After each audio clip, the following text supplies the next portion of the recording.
Let's. All right. Hi, everybody. Welcome to Office Hours. As I was just saying, we're going to be talking about the power of 1% better. I was listening to a really tiny podcast by Amy Porter. Not that she has a tiny podcast. Amy Porterfield is huge in the digital course space. She's big in marketing world.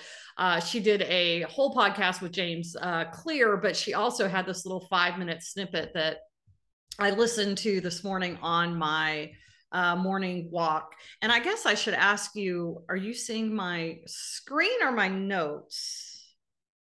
I didn't ask you that. Screen. Okay, perfect. Awesome. Okay, I never know how this thing is going to go. All right, so for those of you who don't know, James Clear wrote this book, I want to say 2 or 3 years ago, probably about maybe even more. It seems like Michael's read it. I don't know how many of you have read the book. I've listened to it on Audible, and he reads the book. So if you're like me and you're kind of time limited, you might want to do that. And then I bought the book. So yeah, Atomic Habits, an easy proven way to build good habits and break bad ones. And so one of the things that he talks about is this idea of 1% improvement. So a lot of times I think when we're in this consulting space, we think we have to do everything perfectly, and we have to make all these like leaps and bounds in all areas of our business. And he would say, not true. So his one of the things that he talks about is that your habits are the compound interest of self-improvement. And I thought that was kind of deep. And so he breaks it down a little bit by saying that the effects of your habits multiply across time. And he gives the example like, I'm trying to eat healthy. I'm trying to lose weight. If I do my no carb thing today, and I hop on the scale tomorrow, am I really going to see that much improvement? Yeah, probably not. Same is true if I have a big old steak or a hamburger and French fries. Maybe I'm not going to pay for that. But over time, our habits multiply, whether that be a 1% improvement in a positive way or a negative way. We're going to see those effects over time.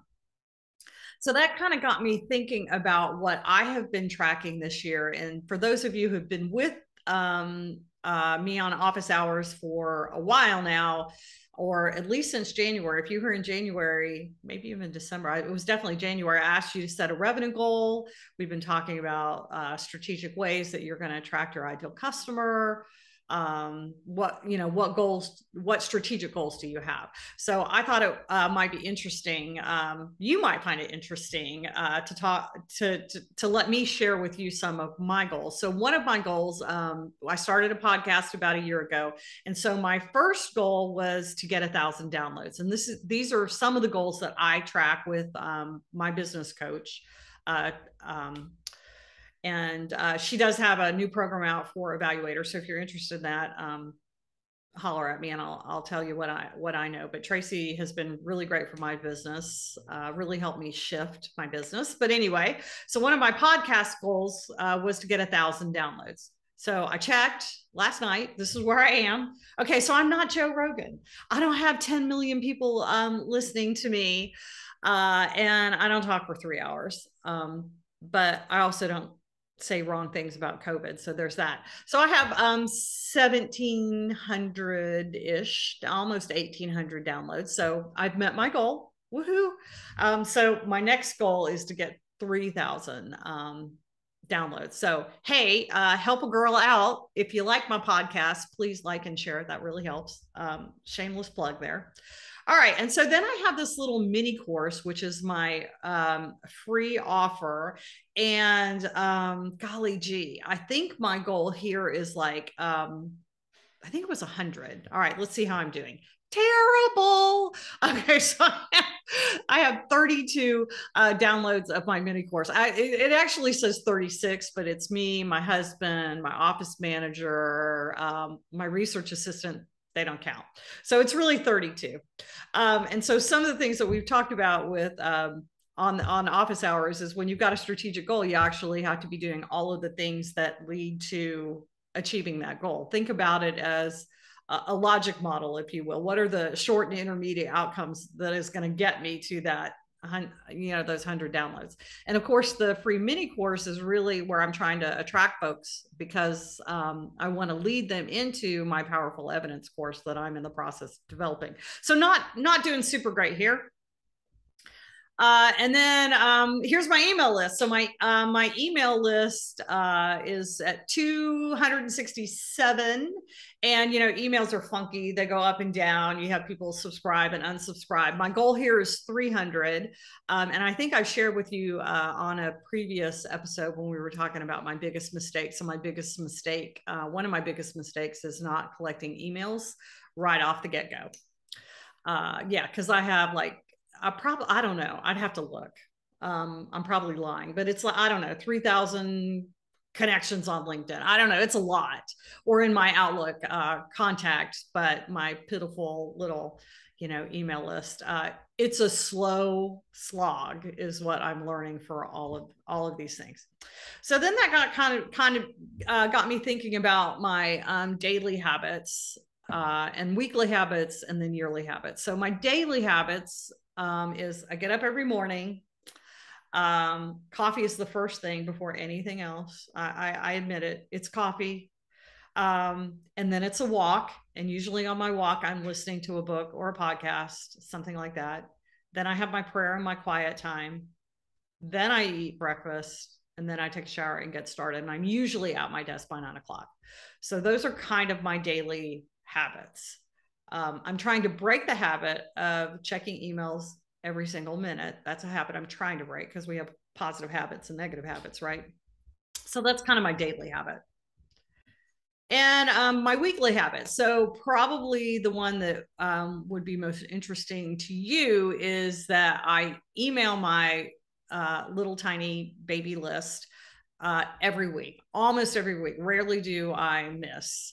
And I didn't tell you, but I have a crazy open rate, like 45%, which is kind of nuts. But I think if you give people practical advice, they will actually open your email. So that's probably the weekly habit that I am really, really strong in. And then I've got some personal weekly habits, but and then monthly habits. What I do every month is track these metrics. I do that every month. I have a call with my business coach every month.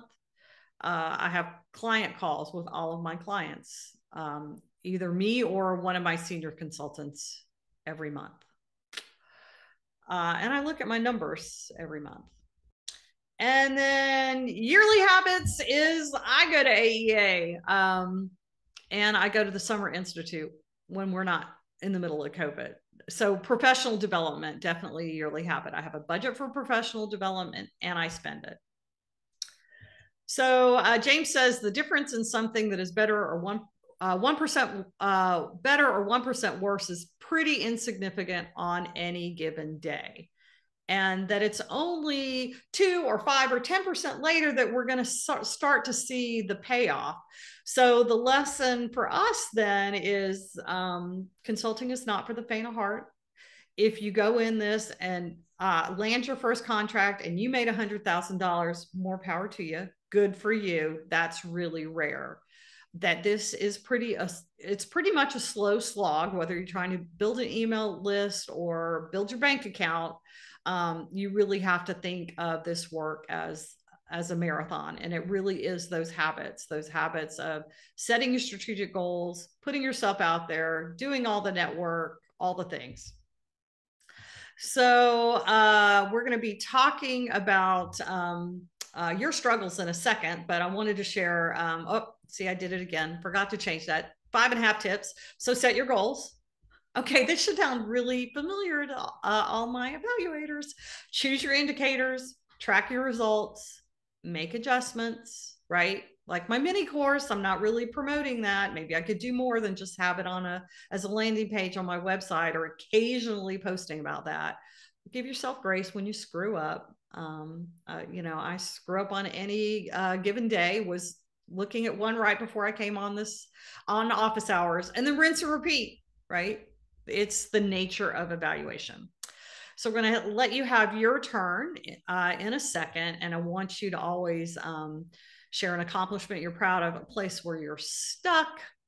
And as always, there's my contact information. And now I'm going to I'm going to stop recording, and then I'm going to really show you behind the scenes of my revenue goals, but that's not something I want for the whole world to see. So I'm going to stop recording.